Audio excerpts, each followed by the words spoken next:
Hi, this is David with entry number 737, 738, something like that. I'm here back in City Hall. As you can maybe see, it's a very kind of industrialized, built up area. This is right here, it's kind of wannabe, um, almost, what's his face? Who's the guy who did Frank Lloyd Wright-esque building? If you can kind of see that. It's the JTBC building, which is kind of an entertainment company or media company. You can see these two guys kind of popping a squat right there on that board. That's actually something kind of cool they do, where they basically put their whole newspaper they publish out to read for free every day. So I think that's kind of cool, but I think it's it's also a little bit of a distraction for some people. Over here, underneath this on-ramp, off-ramp thing, is an actual homeless encampment. Currently the shadow is overcasting it, so you can't see it, but there's about 10 homeless guys living under there, which is one of the rare places where I think they allow the homeless to live publicly. I think a lot of them are shuttled away, kind of how New York City did it in the 90s under Governor Giuliani. But yeah, it's a good day today. It's actually warm. I don't know if I talked about it last time, but the city's going to be warming up for the next 5 days or so, to the point where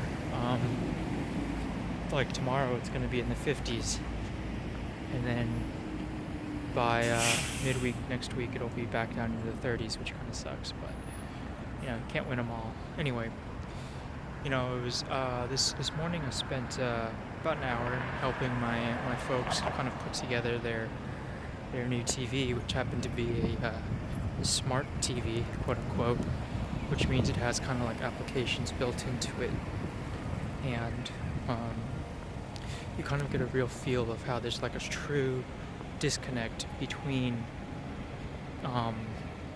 some people generationally in terms of how they are able to kind of interpret or comprehend technology.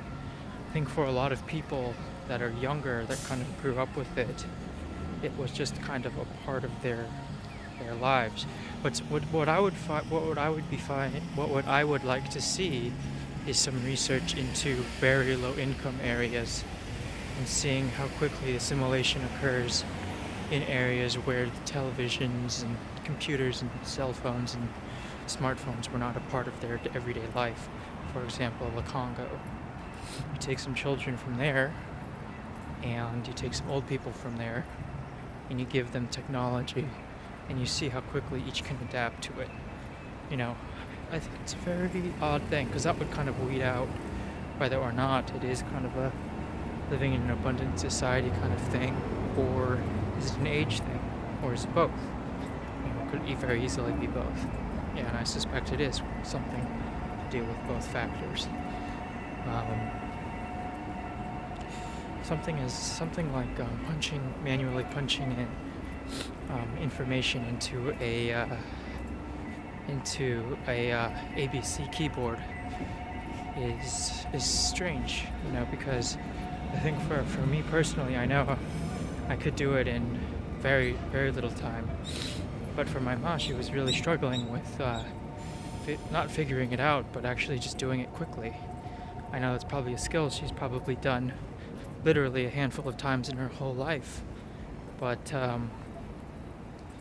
yeah, it still seems like something that's like, to someone, I guess it is just to someone who grew up doing it, it's very simple or intuitive.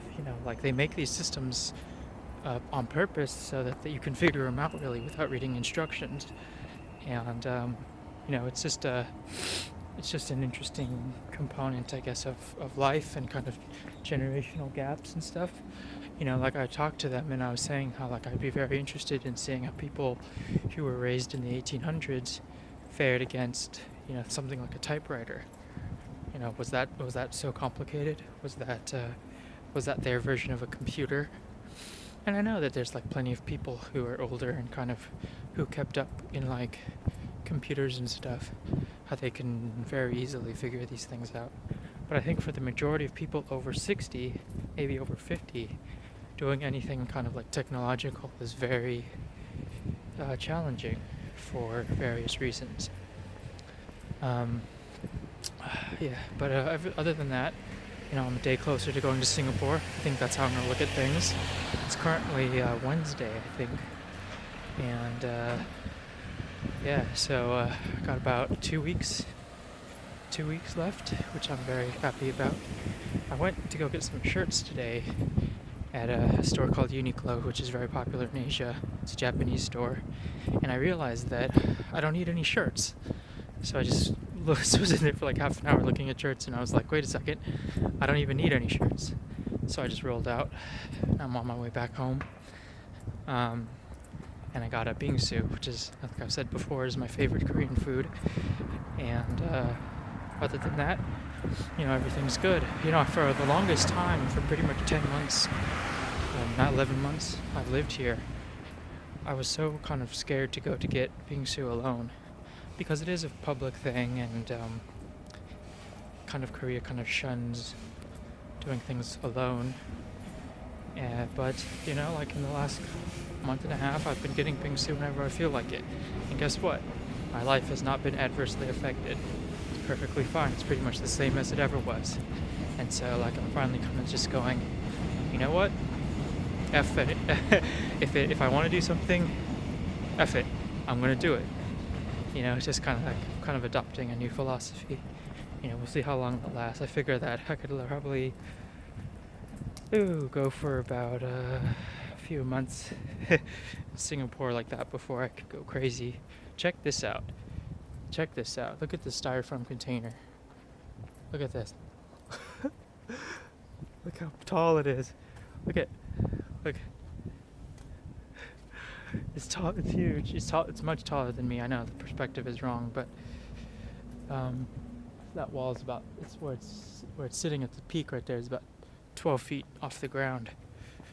That's a lot of styrofoam. I've noticed that in Asia they don't have any qualms against using plastics or plastic resins or like styrofoams or anything. So you do often see like huge stacks of plastic and just people using plastic bags like willy-nilly and then just throwing them on the ground. It is a bit troubling, but I guess that's the world they live in. Thanks for watching, and I'll talk with you soon. Bye.